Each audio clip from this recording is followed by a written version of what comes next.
Dear student, in my previous video we have discussed about poverty. Now in this video we will discuss about causes of poverty. What are the causes of poverty? So important causes of poverty are: number one, population explosion. Rapid growth of population, particularly among the poor, is responsible for the problem of poverty in the country. जो population बढ़ रही है वो सबसे बड़ी cause है poverty के लिए. It is obvious that when total national income is thinly spread over a large number of people, the per capita income is bound to be low. जब पब्लिक बढ़ती है तो नेशनल इनकम जो है वो नहीं बढ़ती उस रेशियो में, तो यहाँ पर क्या होता है, पर कैपिटलिस्ट इनकम जो है बाउंड हो जाती है कम होने के लिए. Number two, low level of economic development. The Indian economy is higher under developed due to relative backwardness of agriculture and industrial sector. बेटा हमारा एग्रीकल्चर और इंडस्ट्रियल सेक्टर इतना अच्छा नहीं है, तो उसके अकॉर्डिंगली हम अभी तक अंडर डेवलप या डेवलपिंग कंट्री में काउंट होते हैं, हम लोग डेवलप्ड कंट्री में काउंट नहीं होते हैं. Due to widespread bottleneck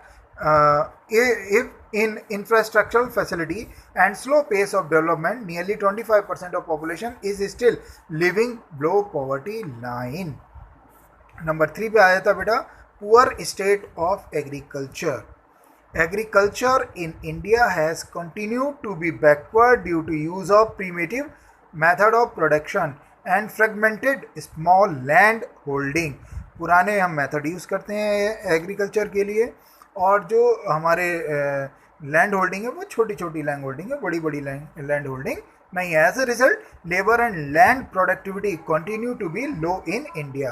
तो इस तरीके से जो लेबर है और जो लैंड प्रोडक्टिविटी है वो इंडिया में कम होती चली जाती है, और as a result most of the farmer live in a state of poverty. और जो किसान है वो गरीबी में आने लग जाते हैं. Number next, high illiteracy rate. अनपढ़ता, यहाँ पर अशिक्षित लोग ज़्यादा हैं. The weaker section of society have to take up low paid job due to lack of knowledge. Some peoples are not able to participate in emerging employment opportunity in different sector of the urban and rural economy as they do not have the necessary knowledge and skill to do so. जब पढ़ाई लिखाई नहीं करेंगे, बचपन से parent ने लगा दिया कि खेत में काम करना है, ये करना है, वो करना है, तो वो पढ़ने लिखने नहीं जाते, और पढ़ने लिखने नहीं जाते तो उनका जो स्किल का डेवलपमेंट है, जो नॉलेज होनी चाहिए, वो उनके पास प्रॉपरली नहीं होती. Next is high level of unemployment. हमारे यहाँ बेरोजगारी भी ज़्यादा है. बेरोजगारी का भी यानी कि अनएम्प्लॉयमेंट का भी एक सबसे बड़ा रीज़न पॉपुलेशन ही है. So the urban poor in India are largely the overflow of rural poor who migrate to urban area in search of employment and a livelihood. Industrialization has not been able to observe all these people. Most of the urban poor are either unemployed or temporarily employed as casual laborers. Such casual laborers are among the most vulnerable in society as they have limited skill with no job security, no assets, no surplus to sustain them. तो यानी कि जो unemployment है वो भी बहुत बड़ा reason है पॉवर्टी का हमारे यहाँ.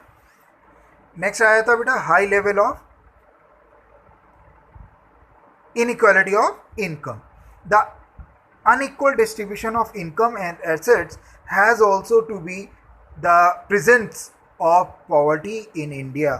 किसी के पास बहुत है तो बहुत है, किसी के पास कुछ नहीं है तो बिल्कुल कुछ नहीं है. It is so called inequality of income. किसी की इनकम बहुत हाई है, उसे पता ही नहीं मेरे पास कितनी इनकम आ रही है, किसी के पास गिनी चुनी आ रही है, किसी के पास वो भी नहीं आ रही है.